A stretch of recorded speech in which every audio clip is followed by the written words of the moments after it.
This week's topic comes from Lacey at Dutch Bros Sacramento. If you have a question like Lacey did, comment below or DM me on Instagram. I'm Angela, and this is me making sense of myself. And this week's topic is about being confused and finding clarity. So, the first question I'm going to answer is, how did you know you wanted clarity because you were feeling confused? Well, I think first I had to recognize that it was confusion I was feeling. And sometimes in my body, I don't know if it's what that sensation is. I just know that something's off and I want more information, right? And the tough thing for me is that sometimes I ask that question to gain clarity, and the person I'm talking to thinks I should know exactly what it is that they're saying. And sometimes I don't. I think that's the nature of language, though. Brian Fretwell over at Finding Good did interviews on what connection meant to people. And what he found was that every single person had a different idea of what it meant to be connected. And so I think that's true in any conversation or anytime I'm being confused. I might just be defining things differently. So I have to check. But how is confusion different than other feelings? I think that confusion is different because it feels unstable. If you've ever tried balancing on a balance beam, it feels like it could go one way or the other. And I think it's important to clarify to find that stability.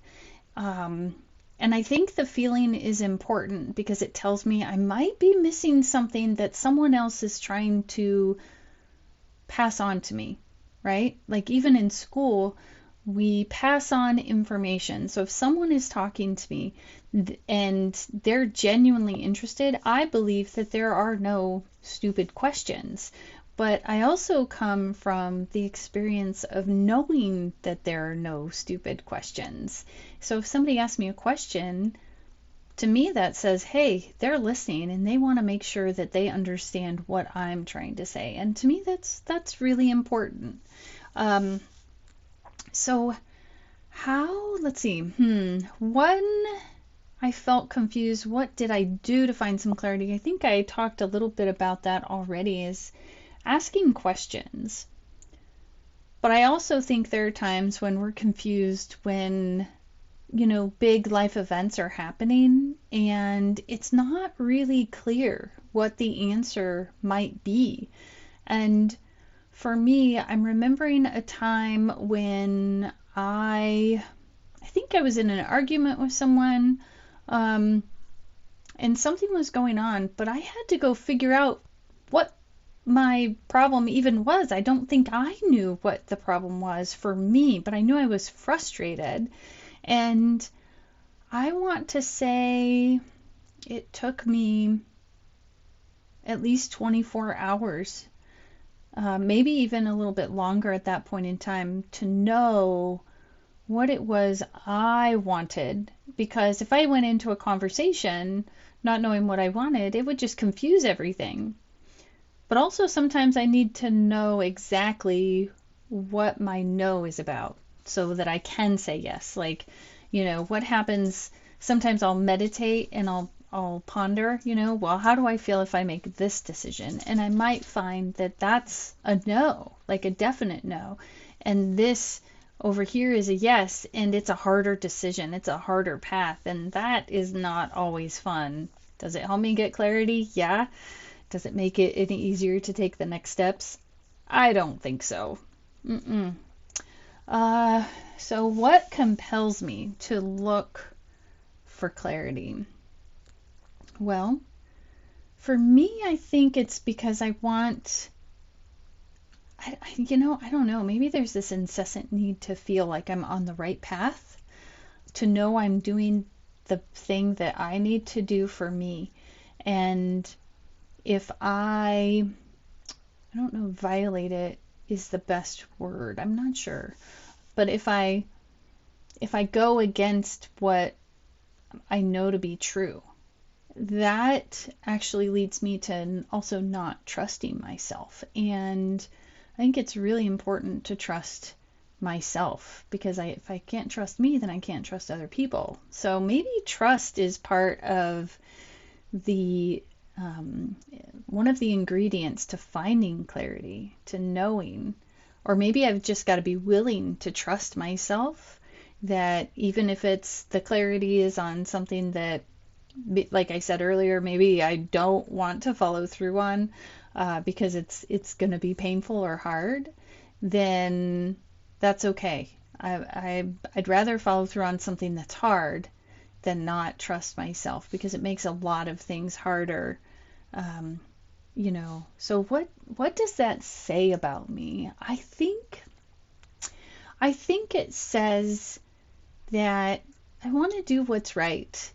And if I can stay in alignment and be happy with myself or find that peace within myself, then it's a lot easier to connect with and join with other people who have those same goals, right? And even if they don't, it still makes it easier for me to know who I am. I love that. I think Esther Perel says something to the effect of, it's one thing to know who you are in relation to an island. It's another thing to know who you are in relation to other people. And I love that, or at least that idea, and I'm pretty certain that I got it from her. So, how does it impact those around me, right? So, how has finding some clarity when I was confused impacted those around me? Well, it impacts them in a positive way because then I can communicate clearer. It doesn't mean that they're always going to understand me, and I wish they would ask me questions if they don't. For instance, please comment below or send me a question, DM me on Instagram so that I can clarify if you're not sure what the message is that I'm trying to share with you. But finding that clarity impacts those around me because I think it helps us have better relationships. Sometimes it's hard because, they might take it personally that I'm asking a question and they think I should know exactly what it is that they're saying. And that's okay. I'll take that. I'll take that because if I can take that, then it means I'm going to be better at communicating later and they're going to be happier because I'm willing to take that time to ask those questions. And I think that's really important. Scientists do that all the time. In fact, I think it was in Stuart Firestein's book. I think it was in the book Failure. Maybe it was in the book Ignorance. I'm not really sure. But, scientists do, I think it was Ignorance actually, now that I'm saying this. So Ignorance by Stuart Firestein. Scientists, when they do experiments, when they get to the end and they find out what it is that was true in the experiment, it actually leads to more questions, which is really important. Rarely does it answer a question in full. So, that's an interesting thought. So, when did I know that I was finding clarity?